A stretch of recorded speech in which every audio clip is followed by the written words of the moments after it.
amazing how, to lock arms with amazing people, guys. We've been really blessed. But my training is a little bit different. It's not so much skills, but I think a lot of times people always say, how do you get wisdom? And wisdom is not an age thing. It's really watching someone else do it, watching someone else fail and not repeating that.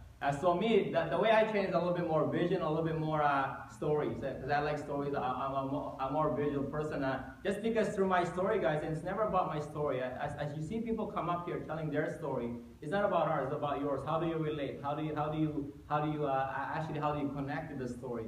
Because all of us here that are still staying here, and we thank you guys for. I know we're going a little bit over time, but for staying here and really just being committed. I'm sure you're going to take some nuggets today that really, maybe not in Sozo, but you'll take it somewhere else.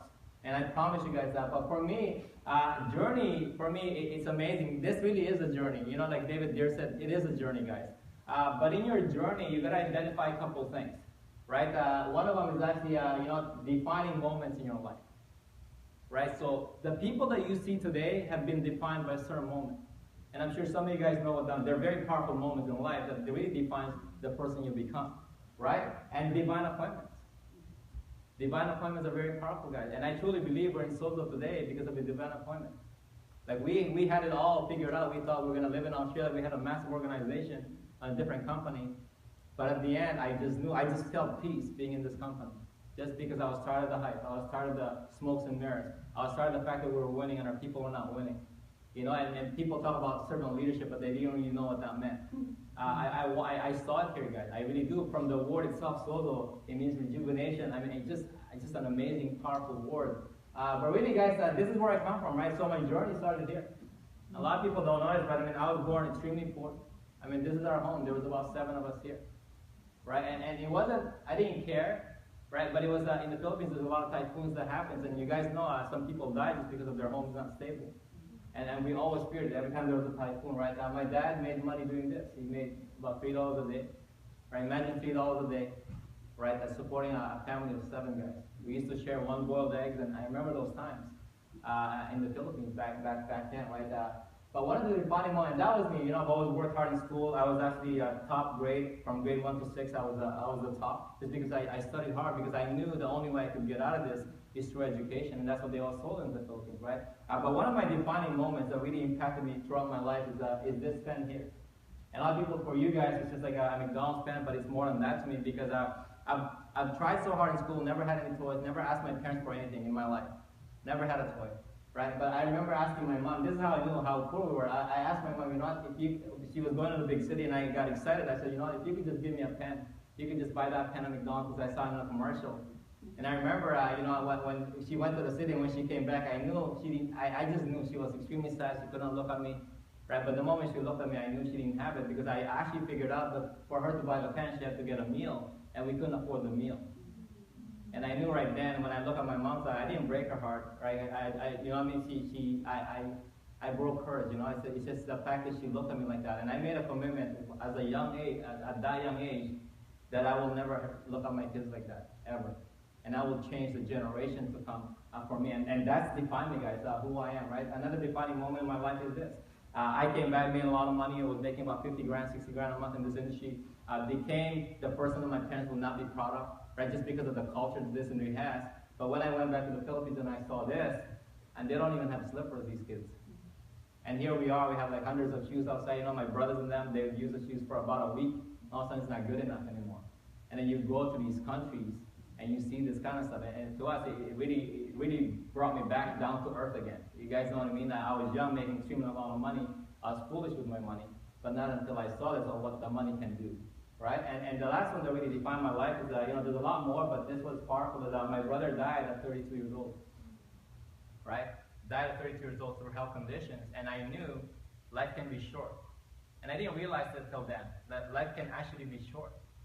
And if my life's going to be short, I want to leave a legacy for people, and that's what it takes sometimes to win in this industry, guys. But so you're defining moments in your life, so you got to find what's yours. Like, what are yours? What's burning you? Why you're here, still staying? There's got to be something there. Why did you come here? You could have been somewhere else. It's Manny Pacquiao fight tonight.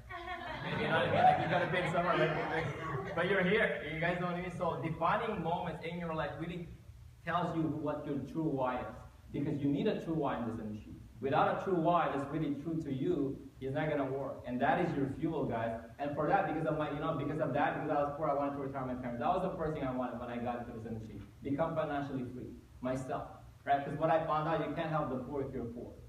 I found that out, right? And I wanted to have time freedom, just because my brother passed away and I never spent time with him. I could count the days I really spent time with my brother, right? And I didn't want that, guys, and help those less fortunate than I do. I want to make money so I can help those people, right? It's amazing, and then leave a legacy at the end. So now you define what you want. You gotta know what you want, guys. You came here because you want something, and you gotta really be clear at that, right? So once you define it, you gotta find the vehicle that allows you to go there. And I can promise you guys, it's not work. I'm not bashing work. Work is a great thing to pay your bills, to pay your car, to pay the things. But work will not allow us to achieve our dreams. And one of my mentors once told me, Dennis, he said, it's funny how people are. They continue to do this for 40 years, right? But they want to go to the moon on a bicycle. Right? Because they want financial freedom, time freedom. They want to leave a legacy. They're not going to be able to do that as working, guys. And look around you. Don't believe me, look around you. How many people today get laid off in Christmas? Right? You see it. It used to be so far away, but now we see it in our family, guys. So you got to find your vehicle, guys. For me, this was always me. So I started with that journey. It started with a why. Every time I used to take a picture when I was a kid, I would always flex because I had the vision that I will have muscles one day because I was really, really skinny. So just in case you missed that, I'll have a double bicep close to you there. But I wanted to be strong. I'll do that because I wanted to be strong because I was adopted in Canada, being away from my family. That's what the defining moment allowed me to have courage and sacrifice to be away from my family for a long, long time before I saw them again. And I used to cry, so I tried to be strong. I tried to look strong. But even though inside it was hard. It was hard for a 12-year-old to carry a family. And there's a lot of times I actually wanted to just give up on that guy. There's times that I ran away. There's times that I didn't want that because I started working at 12 years old. Right? So I started to look for a vegan. But I love this quote. Mother Teresa said, some people come in your life as blessings and some come in your life as lessons. And as you go through this journey, that's what's going to happen. There's some people are going to bless you, and there's people you're going to learn. So as I tell you my journey, guys, I mean, it's amazing how it is. So divine appointment. This gentleman here, go to the washroom, don't know him, I smiled at him, he said he has a job for me, it's crazy. And I got to know him a little bit, and then, I just finished from electrical engineering. And at that time, I smiled and I didn't know who he was. I said, look, I've just finished my course. I'm actually looking for a job. He said, it's funny how you said that, we're looking for people. Just as this instant, it's very rare for the city to get someone. So that's what I'm saying, guys. So the point is, smile at people, be positive. You never know who you're going to meet one day, right? Nobody wants to talk to someone negative. Right. Smile. Smile. Mother Teresa said, we shall never know all the good that a simple smile can do. Nice. Impact people, guys. Just smile. Smile is a powerful because it allows people, you give them love when you smile, right, at people. So divine appointment. Then I did the engineering, right? Got into engineering, I made a lot of money, 6-figure a year, but I found out taxes. So I said, Mary Lou, I said, man, this is crazy. The more I make, the more I get taxed. I could get 3 jobs, 4 jobs, because I tried all those stuff, it doesn't work. Right? So someone introduced me to the financial industry, guys. So, my mentor really just taught me a better way. There was nothing wrong with engineering, but he said, Dennis, if you want time freedom, you're not going to have it as an engineer. Right? If you wanted to leave it to your kids, how are you going to give it to your kids? Your kids would have to start over again. So I started to learn the industry, guys. I started to be open to the industry because I knew I wasn't getting the things that I wanted, right? So what did the financial industry do for me? And this is the journey, guys. It was amazing. A lot of people like awards, rewards, trophies, right? And that's what it could do. So if you want recognition, you could get in this industry. You could really, really get in this industry. Some of us just want to prove others wrong, right? I don't know about you guys, but man, I wanted to prove a lot of people wrong in the beginning because they told me. I said, my mother doesn't even tell me that I can't make it, and you're telling me. Right? I will prove to you. And that's what happened. I needed that burning desire in the beginning. But the ring, right? People get a ring when you achieve 6-figure income. So I'm telling you guys this, not because I'm bragging, because it's possible. For someone who was born poor, right? For someone who didn't have skills, but if you're willing to learn and you have the big heart to change things in your family, you could make it happen. That's what I'm telling you guys, right? And then of course the cars. How many people love to have dream cars? It's nice. At one point I did it. Actually, that's not my dream car. That's my best friend's dream car that turned me down, that was mean to me when I first got started. So I bought his dream car to prove to him that this works. Right? But I'm saying, you guys, some of us want a dream car. There's a phase in our time. For me today, not really. I'm done that. But but that's what it could achieve you. So if some of you young guys, I know you want dream cars. I was there too. You want dream cars. You want a nice car. Right? And it's okay to have that. This industry can do that, guys. Right? This is my dad. But actually, the dream car was good. It didn't really, because it wasn't my dream car. It was my best friend's dream car. Not really a good idea. It wasn't. I wasn't really fulfilled by that. But I was more fulfilled to replace with my dad. This, like, I mean, I was able to buy him his own dream car. And that was actually a lot more powerful for me. And you know, I'm telling you guys, this car is about 15 years old. But I promise you, you go to the Philippines, it looks brand new. Yeah. Brand new. I'm gonna go home on Tuesday. I'm gonna see this guy. I said, "How is it brand new?" Because every single day, man, every single day, wax on, wax off, man. Every day, wax on, wax off. I see him all the time. I go, you don't have to clean it. You just waxed it yesterday. You know how many times do we wax our cars? It's not. You know why he does that? He said, you know, because I'm grateful for what you've given me. Wow. I want you, when you go home, I want you to see that I'm grateful for what you gave me, and I will take care of this every day. It's amazing, guys, how it is. And that made me happy. Remember the house that I was so scared? We don't have a big house in the field, but now we have a stable house. So when a typhoon comes, so the industry, guys, that's what the industry did for us. So whatever it is you want to do, right? I was able to return my parents. I was able to actually bring my brothers and sisters to school because of this industry. So when people say this industry doesn't work, how do you believe them? Because it does work. And I'm telling you guys, I'm nobody special. I'm just a guy that wants to change things in my family before I die. That's all it is, right? And lessons learned, right? But I learned some lessons in that industry, right? I really did it. Relationship marketing is a better way. I promise you guys that. It is a better way. It's not perfect, but it's a better way, right? I learned building relationships. Be hierarchy blind. Help people that you don't benefit from. Do you know how powerful that's when you're helping someone you don't financially benefit from? That's how you build massive, strong relationships. You know, my whole team today were from people I've helped years ago that I never benefited from. Right. When you sow, you reap, you guys. When you plant, you harvest. It's the same thing. And I'm telling you guys that it's amazing. And be hierarchy blind. There should be a non-hierarchy. This is one team. This is one soul. I don't care what team you're in. If you come into my world, into my home, I take care of you as if I'm mine. You're mine. You gotta be like that, guys. And go for the skills rather than the money. That's the problem with people, is they go for the money and they don't find it. You go for the skills. Because skills can never be taken away from you. Money can. I promise you that. But skills can never be taken away. You could take away all my money. You could drop me off anywhere. I could sell ice cream in Alaska. The same skills, guys. It's the same skill. You don't sell the ice cream, you sell the emotion. It's a skill that, give it minimum a year. I learned that. I see a lot of people don't know that I didn't make a penny for a year. Most people would have quit by then. But I was mission driven. You know, missionaries do mission for nothing. That's what you gotta do if you want to succeed here. You believe in the product, you're mission driven, the commission is gonna come back. I promise you that. I promise you. After a year, I learned the skills, right? Because my mindset was to help people there and be coachable. That is the number one thing that you need to do, is be coachable. That's what I learned here. I was never coachable. I was an engineer. I thought I was smarter than everybody else. Fell many times until I started to become coachable, guys. But you know what? Some people come as life lessons, right? Some people you're gonna meet, they teach you lessons, and it's still a blessing. There's some people that, oh my God, man, they just like there's some bad people in this world, and they teach you lessons, right? They teach you not to stay with them. They teach you to go and actually hang out with the positive people. My mentor told me you can't soar like an eagle if you're surrounded by turkeys. That's what he told me. He said that. He said you can't soar like an eagle if you're surrounded by turkeys. It doesn't mean you're gonna break off your friendship. You just spend less time with them. Spend more time with the people that care about you. That's all it is, guys. And you know what? And then I met these gentlemen here. Made a lot of money. You know, I wasn't, as a young kid, money can change you. You make a lot of money and you're young, you're lost, not forgotten God. Right? There's a lot of things, but until I met them. They actually taught me, and a lot of people always say this, a lot of leaders say, you know what, you can't be happy without money. That's not true. Go to third world countries, guys. You could actually be happy without money, and they taught me that. Without money, we were actually able to live simple. Like, this was a 2-bedroom place, and some of the best days in our lives were here. Living, no shower, and we pumped our water, we had no microwave. It was amazing, guys. But here's what we started to think. I love this. Mother Teresa said, live simply so others can simply live by. Right? So live simple, so you can help others, you guys.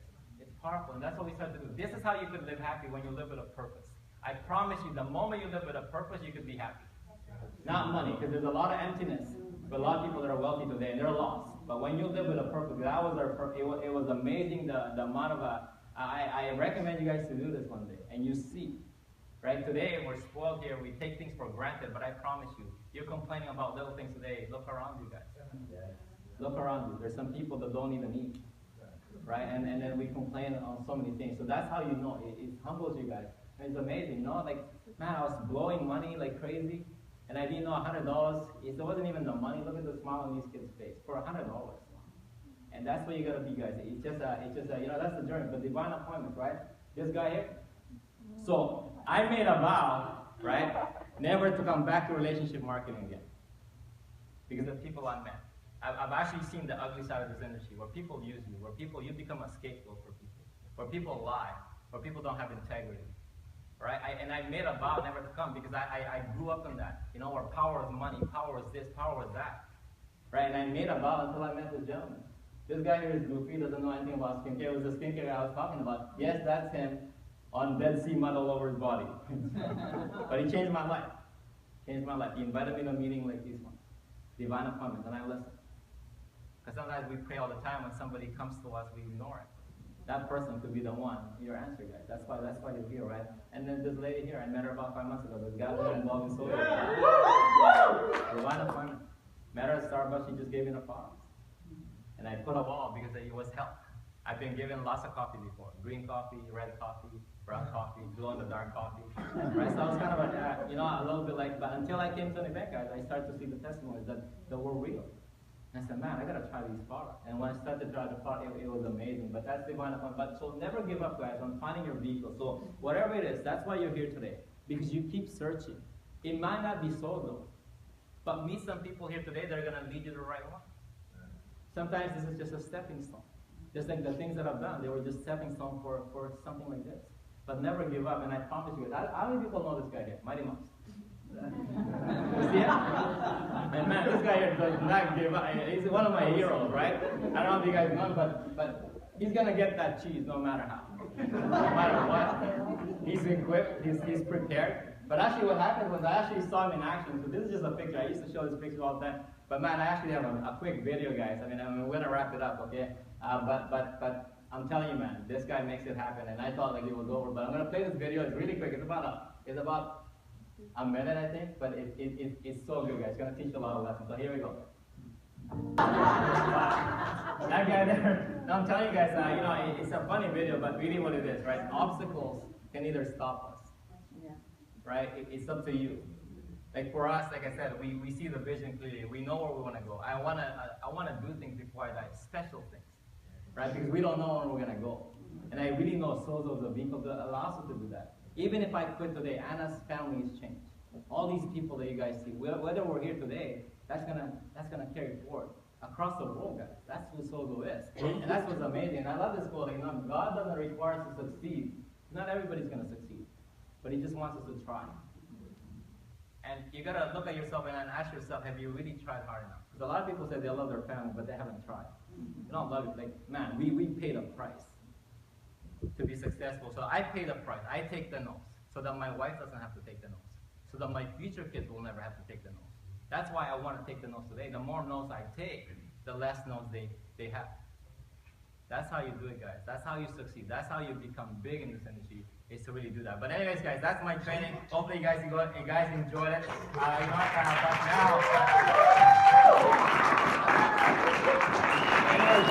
now what I have the privilege to really introduce you guys, I mean, this gentleman is amazing. I mean, this is the type of guy, you know, I saw Mighty Mouse, you know, do that, exactly the same guy. You know, this gentleman, he won the Just Do It award, right? This gentleman here, I talked to him on Thursday to come to a convention which is 12 hours away, that's on Friday, and he didn't have an excuse. Ooh. And he drove 12 hours to get to that convention.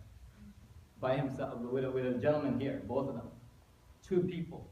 And that's why you guys are all here today, because of these 2 people. Right? Imagine he said no. Imagine he made some excuses like everybody else. That's what it takes. That's why we don't make the excuse, because their decision is impacting so many people's lives today across the world. And this gentleman here, like I said, he's amazing. He's got an amazing training for you, but I'm telling you guys, you know, you learn some skills, you learn a little bit, but really the importance of events is the main thing in this business. How many people here, by a show of hands, are a little bit more different than when you came in today? Yep, right. right? That you're a little bit more excited, you have a little bit more belief. But you know, without further ado, guys, I want to give you guys the floor to Mr. Platinum Executive, Mr. Koi Lee.